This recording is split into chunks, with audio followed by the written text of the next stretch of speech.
Abres camino, cumples promesas, luz en tinieblas, mi Dios, así eres tú.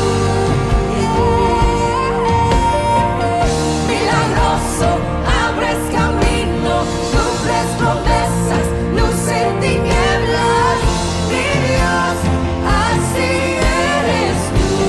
Solo así eres tú.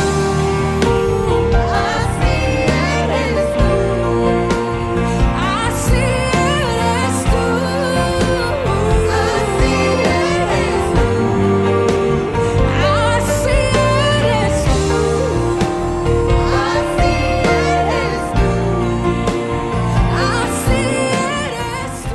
Hola hermanos, bienvenidos una vez más a estos tips de intercesión Jericó, continuando con estos tips de Adviento.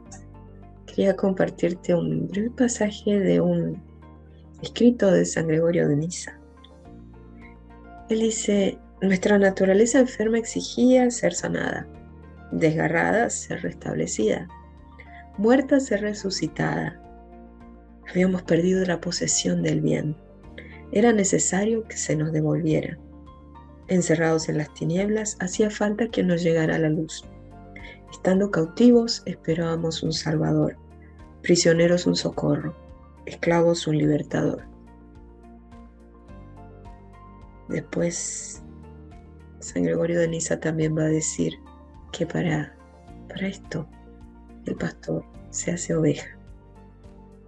Se hace oveja para encontrar a la oveja perdida. Ese es el sentido de la venida del Señor. Y el Señor viene de una manera inesperada. Como muchas veces, la respuesta de nuestra oración no es la que nosotros esperamos. El pueblo que lo esperaba un rey glorioso, un líder militar, un líder político. Y le llegó un bebé en un pesebre. ¿Por qué? Porque Jesús vino, como dice San Atanasio de Alejandría, para que el hombre se haga Dios. Es Dios que se hace hombre para que el hombre se haga Dios. Es, como dice San Ireneo, es ese nuevo Adán que recapitula todo.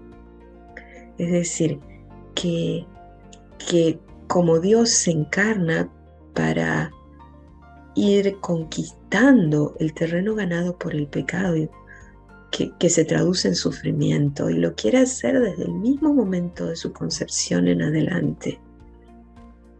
Porque si bien el culmen de su entrega y de su identificación con este sufrimiento de la cruz, Él empieza a asumir en sí mismo este sufrimiento humano, estas muertes, desde el mismo momento de su concepción, desde la experiencia que tuvo que haber vivido María, al saber que podía haber sido rechazada por José e incluso ajusticiada como si fuera adúltera, hasta vivir la experiencia en vientre de caminar a otra ciudad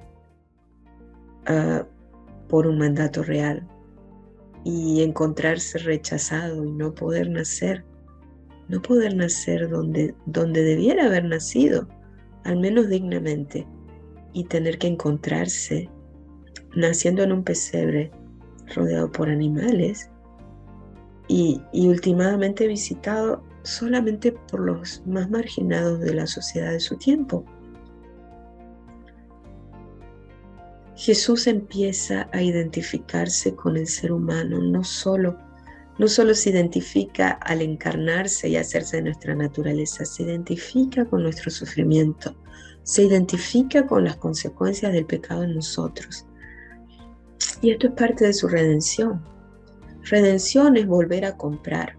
Se aplicaba al precio que alguien pagaba para liberar a un esclavo. Eso es lo que viene a hacer Jesús. Él viene a pagar ese precio, a asumir esas consecuencias del pecado en sí mismo, para que nosotros podamos tener una relación de hijos con el Padre. ¿No es maravilloso? Ahora, ¿cómo eso nos toca a nosotros tan de cerca? es porque Jesús continúa su misión hoy. Por eso el autor de la carta a los Hebreos dice, Él intercede ante el Padre. Vive eternamente para interceder por ellos, dice en Hebreos 7:25. Lo que Jesús hace en el cielo hoy, en este mismo momento, es interceder y ofrecer todo eso que Él caminó, identificado con nosotros en nuestros sufrimientos ante el Padre. El culmen es la cruz, pero todo lo ofrece. Yo como intercesor, cuando me paro como intercesor, estoy invitado a unirme a Él. Y como Él, a identificarme con el sufrimiento de mis hermanos. Es más que empatía. La empatía es solo tratar de entender, es entender lo que le pasa al otro para no juzgar. Es más que compasión, porque compasión todavía me mantiene un poquito distante. Sufro, entiendo el sufrimiento, pero no me obliga a cargarlo. No es conmiseración, porque yo no veo la miseria del otro desde arriba, sino que estoy invitado a identificarme, a tomar. Es identificación, es identificación. Y esa identificación solo puede lograrse desde el amor. Yo tengo que amar para interceder. Si yo soy incapaz de amar, soy incapaz de interceder, porque soy incapaz de identificarme con el sufrimiento del otro. Y esta identificación es lo que hace, y acá respondo una pregunta que nos hicieron hace un tiempo, que a veces en la oración de intercesión experimentemos emocional, psicológica, espiritual o físicamente sufrimientos. La persona me preguntaba, me decía, ¿duele el cuerpo? A veces sí, a veces sí. Y es parte de tu ofrecimiento. Al estar en oración, estás como un sireneo cargando el sufrimiento físico, espiritual o psicológico de alguien o emocional de alguien durante ese tiempo que dura la oración. Es un regalo que el Señor da. Es también un carisma propio, muy, muy propio de la intercesión. Y eso es lo que se llama la oración con cargas. También en esa identificación está el encontrar los sufrimientos que a todos nos tocan a diario.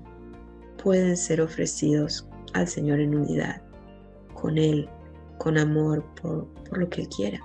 Si yo acepto el sufrimiento que me toca, el sufrimiento se transforma en redentivo para los demás.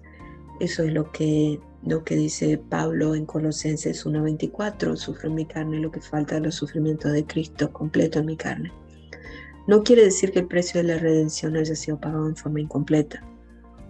Lo que sí quiere decir es que cada generación necesita encontrar al Redentor. Y para eso hay que hacer un puentecito, y ese puentecito es el ofrecimiento de nuestros sufrimientos. Si no la leíste todavía, te invito a leer Salvifici Doloris, el sufrimiento redentivo de San Juan Pablo II, que tiene una explicación magnífica y detallada sobre el sentido cristiano del sufrimiento. En conclusión, hoy estamos invitados a reflexionar sobre nuestra identificación con el sufrimiento del otro, como Jesús se identificó con el sufrimiento mío y de cada uno de mis hermanos.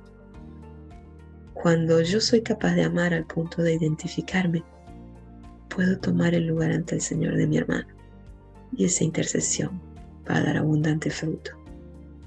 Sigamos caminando en esperanza y en presencia del Señor. Este Adviento intercesor.